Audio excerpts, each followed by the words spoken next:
12 ദിവസം തിയേറ്ററിൽ പൂർത്തിയാക്കി മുന്നോട്ട് പോകുന്ന ബ്രഹ്മയുഗം മൂവി വലിയൊരു അച്ചീവ്മെന്റ് കൈവരിച്ചിരിക്കുകയാണ്. അതിലേക്ക് വരാം. അതിന് മുന്നേ വേറെ രണ്ട് കാര്യം കൂടെ പറഞ്ഞോട്ടെ. ജനങ്ങളെ മൊത്തം തിയേറ്ററിലേക്ക് എത്തിച്ച മാസമാണല്ലോ ഫെബ്രുവരി മാസം. ആദ്യം പ്രേമലു, പിന്നെ ബ്രഹ്മയുഗം, ഇപ്പോൾ ഇതാ മഞ്ഞുമ്മൽ ബോയ്സ്. പ്രേമലു 50 CR അടിച്ചു കേരളത്തിൽ നിന്നും. മമ്മൂക്കയുടെ ബ്രഹ്മയുഗം 50 CR അടിച്ചു.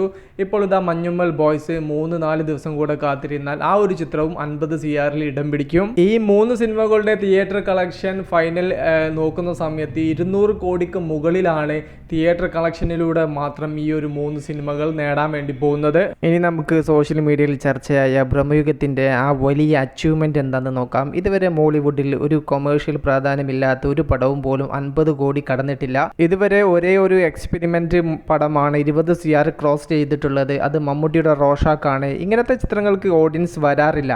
വാലിബനൊക്കെ ഹൈപ്പ് കൊടുത്തത് അവർക്കറിയാം ഇങ്ങനത്തെ പടങ്ങൾക്ക് ഓഡിയൻസ് വരില്ലെന്ന്. ഓഡിയൻസിന് കൊമേഴ്ഷ്യൽ എലമെന്റ്സ് വേണം. ഓപ്പോസിറ്റ് കൊമേഴ്ഷ്യൽ എലമെന്റ്സ് ഒരുപാടുള്ള ഒരു പടം ഓടുമ്പോഴും കൂടിയാണ് നമ്മുടെ ബ്രഹ്മയുഗം 50 CR അടിച്ചത്. ഈ ചിത്രം പാൻ ഇന്ത്യ ഇറക്കിയത് ബോക്സ് ഓഫീസ് മൈൽ സ്റ്റോൺ ഭേദിക്കാനല്ല, കൂടുതൽ ഓഡിയൻസിന് കാണാനൊരു അവസരം. അത്തരത്തിലുള്ള ചർച്ചകളാണ് മമ്മൂക്കയുടെ ബ്രഹ്മയുഗം എന്ന ചിത്രത്തെക്കുറിച്ച് സോഷ്യൽ മീഡിയയിൽ നടന്നുകൊണ്ടിരിക്കുന്നത്. പറയുന്നത് കറക്റ്റ് തന്നെയാണ്. ഇത്തരത്തിലുള്ള ഒരു സിനിമ അല്ലെങ്കിൽ പരീക്ഷണ സിനിമകൾ വലിയ കോടികളുടെ കണക്കൊന്നും ഇതുവരെ പുറത്തു വന്നിട്ടില്ല.